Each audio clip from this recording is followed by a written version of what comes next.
আসসালামু আলাইকুম, কেমন আছেন সবাই? আমরা আলহামদুলিল্লাহ ভালো আছি।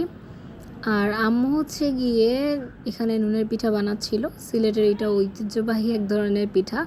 আর এই পিঠাটার কিন্তু আরও নাম আছে। অনেকে এটাকে নুনের বড়াও বলে, আবার অনেকে এটাকে হান্দেশও বলে। সো যাই হোক, আর এখানে হচ্ছে গিয়ে আম্মু 20 মিনিট পানিটাকে ফুটিয়ে নিয়েছেন, আর সেই পানিতে লবণ দিয়ে দিয়েছেন সবার প্রথমে। আর এখানে আদা রসুন বাটা, এটা কিন্তু বাটায় বাটা হয়েছে যাতে একটু স্পেশাল ফ্লেভার পাওয়া যায়। আর এটা ছিল হলুদ গুঁড়ো, মানে যেভাবেই সিলেটে বানানো হয় সেই প্রসিডিউরটা আপনাদেরকে দেখিয়ে দিচ্ছিলাম। আপনারাও চাইলে কিন্তু বাসায় এইরকমভাবে কিন্তু বানিয়ে নিতে পারেন।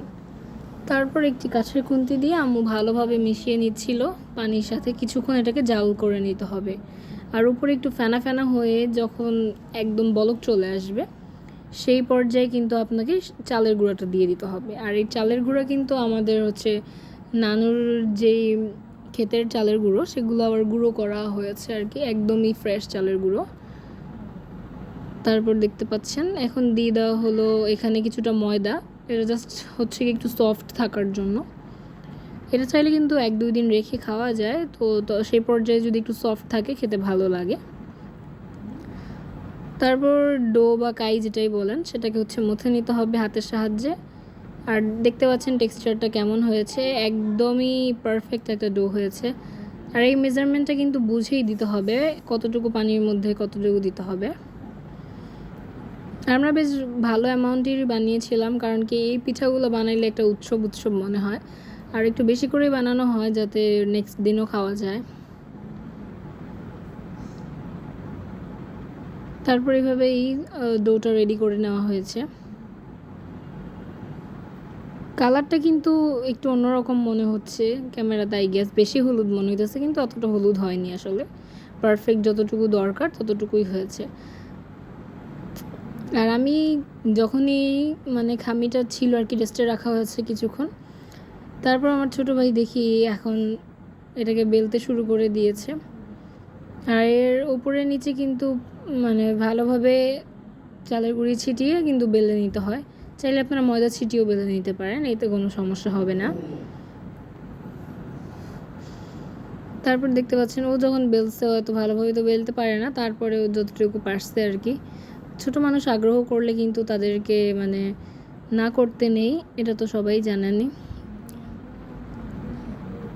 তো আমার ছোটো ভাই কিন্তু এইসব কাজে একটু আগ্রহী, আর এই পিঠাটা ওর পছন্দ, তাই হচ্ছে গিয়ে ও বেলতে চলে এসেছিল।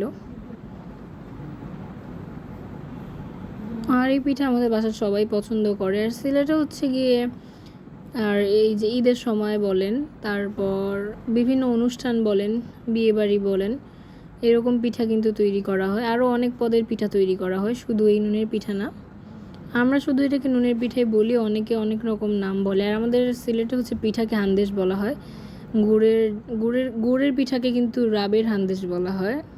একটু অন্যরকম কিন্তু সিলেটের কথাটা, বাট আমার কাছে ভালো লাগে।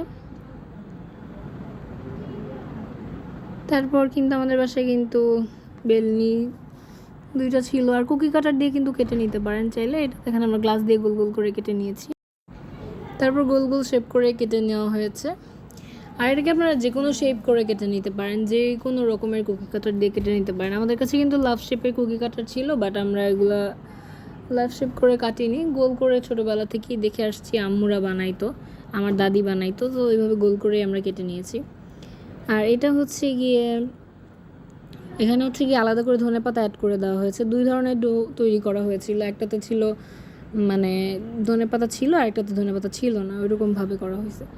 আর এটা দেখতে পাচ্ছেন এখানে হচ্ছে গিয়ে ভেজে নেওয়া হচ্ছে, একটু ডুবো তেলে ভাজলে বোধহয় ভালো হয়, একটু ফুলে উঠে আর খেতে ভালো হয় আর কি। সবাই ভালো থাকবেন, আমাদের জন্য দোয়া করবেন, আর আমাদের চ্যানেলটা সাবস্ক্রাইব করতে ভুলবেন না। আর পিঠাগুলো দেখতে কেমন হয়েছে কমেন্ট করে জানাবেন। সবাই বাসায় তৈরি করে খাবেন, আশা করি ভালো লাগবে। খুব ভালো মতন কিন্তু ফুলে ওঠে, আর এটা কিন্তু 2 দিন চাইলে রেখে খেতে পারবেন অনায়াসে, কোনো সমস্যা হবে না। আজকের মতো ভিডিওটা এখানেই শেষ করে দিচ্ছি, ধন্যবাদ।